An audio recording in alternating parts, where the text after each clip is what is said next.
जीव जब तक संस्कारों से संपन्न नहीं होता है तब तक वह भगवान का भोग्य नहीं बनता है। भगवान का भोग्य अर्थात भगवान के योग्य।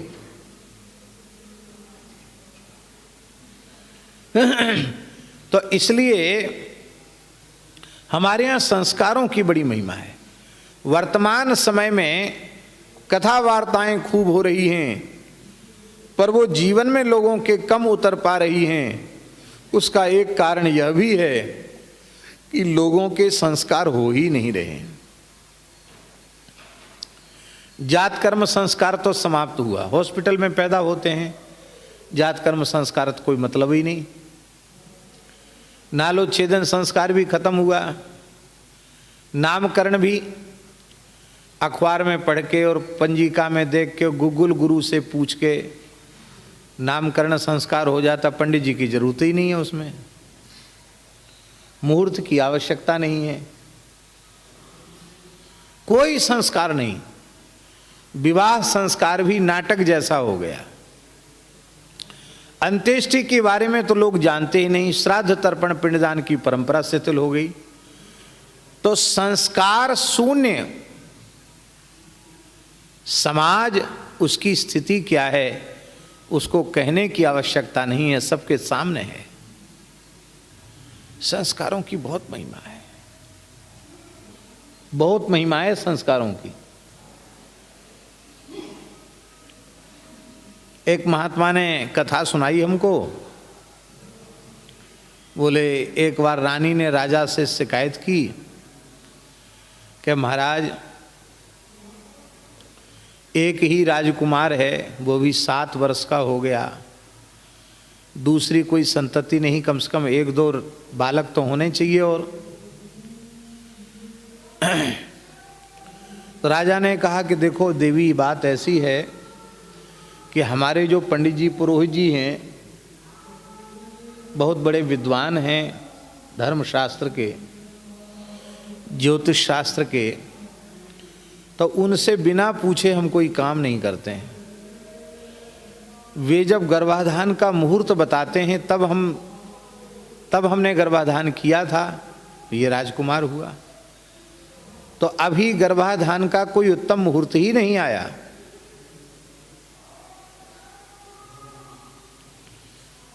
तो रानी नाराज हो गई। ध्यान से सुनो, रानी नाराज हो गई। बोले पंडित जी की तो लाइन लग रही है, उनके मुहूर्त रोज निकल रहे हैं, 4-6 छोरा हो गए, झरा झपटुआ लेंदा पेंदा सब तमाम हो गए, पंडित जी की तो लाइन लग रही हो, हमारे लिए मुहूर्त ही नहीं है। अब रानी नाराज हो गई तो राजा साहब ने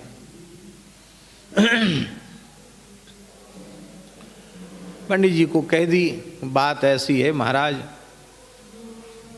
रानी साहिबा बहुत रुष्ट हैं। तो पंडित जी हंसने लगे। बोले ऐसा है, हमारो न्योतो करो महल में निमंत्रण, तो वहाँ आपको अलग से बताएं, रानी को अलग से बताएं तो समाधान नहीं होगा, वहाँ सबको बिठा के बताएंगे। अरे महाराज निमंत्रण की इसमें क्या है, आप तो नहीं बिना न्योते के हम नहीं जाते हैं। अच्छा ठीक है महाराज, कल आपका निमंत्रण है, अमावस्या भी है ही है, कल आप वहीं भोजन ग्रहण करें। सुंदर पकवान मिष्ठान बनाए गए, पंडित जी के चरण प्रक्षालन किए गए, उनको सुंदर विशाल स्वर्णमय थाल में भोजन कराया गया, पान बीरी आदि उनको अर्पित किया गया, वस्त्र दक्षिणा आदि भी अर्पित किया गया। अब राजा सोचता था कि अब पंडित जी समाधान करेंगे, न्योता तो हो गया। तो पंडित जी ने समाधान कुछ नहीं किया। बोला हम समाधान तो पीछे करेंगे, पहले हमारे बच्चों को बुलाओ। हाँ ठीक। तो सेवक को भेजा, बोले पंडित जी के बालक उनको बुला के लाओ। पंडित जी के बालक आए, समझ गए ना, कोई नाक पहुँच रहा था, कोई मुँह पहुँच रहा था। खेलते कूदते उछलते कूदते आए, आके न राजा साहब को राम राम, किसी को कुछ नहीं। कोई पंडित जी के कंधे पे चढ़ गया, कोई गोद में बैठ गया, कोई उनको चोटी पकड़, चोटी खोल दी किसी ने, कोई चोटी खींचने लग गया। पंडित जी ने कहा, अरे देखो राजमहल है, राजा साहब हैं, राजा प्रणाम कर रहा है, इनको आशीर्वाद तो तुम ब्राह्मण बालक हो। वो सुने ही नहीं।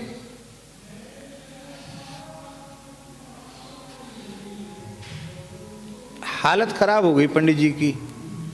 तब उनको कहा, भैया इनको बढ़िया कुर्ता टोपी सब दो, इनको भोजन कराओ। तो खीर खाने के नाम पे, खीर मालपुआ के नाम पे सब खुश हो गए, चले गए खाने के लिए। सेवक लोग ले गए, चलो चलो चलो पंडित जी के बालकों चलो, सब चले गए। आए थे तो अशांति जैसी हो गई, चले गए तो शांति आ गई। बोले महाराज अब हम राजकुमार का दर्शन करना चाहते हैं। 7 वर्ष का था राजकुमार। राजकुमार आया, आकर बड़ी विनम्रता से, बड़ी शालीनता से आया। आकर उसने सबसे पहले पंडित जी के चरणों में मस्तक रखकर प्रणाम किया। दाहिने हाथ से दाहिना चरण, बाएं हाथ से बायां चरण, और सिर झुकाकर खड़ा हो गया। पंडित जी ने कहा, आयुष्मान निधि, यशस्वी भव, श्रीमान भव। फिर अपनी माँ के चरणों में मस्तक रखकर प्रणाम किया। माता ने मुख चूमा, मस्तक सूंघा। फिर पिता के चरणों में उसी पद्धति से प्रणाम किया। फिर जो राज कर्मचारी बड़े बूढ़े थे उनको भी हाथ जोड़कर नमस्कार किया और खड़ा हो गया ऐसे सिर करके। पंडित जी ने कहा, राजा साहब ने कहा, कुमार बैठो। जब बैठने की आज्ञा हुई तो बैठ गया,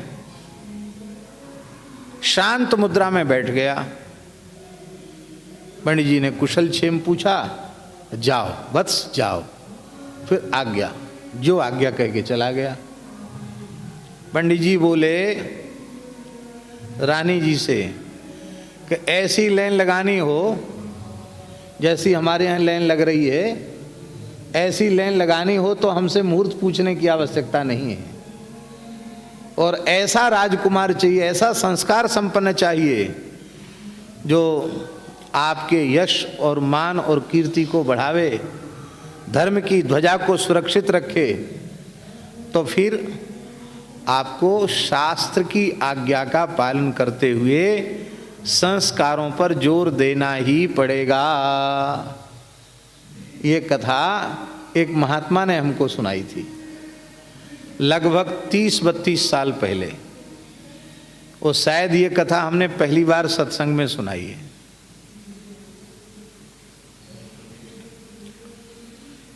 तो कहने का सही है, संस्कार की इतनी महिमा है।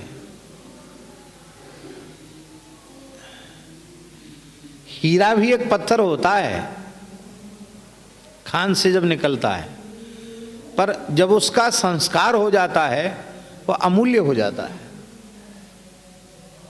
संस्कार की बड़ी भारी महिमा है।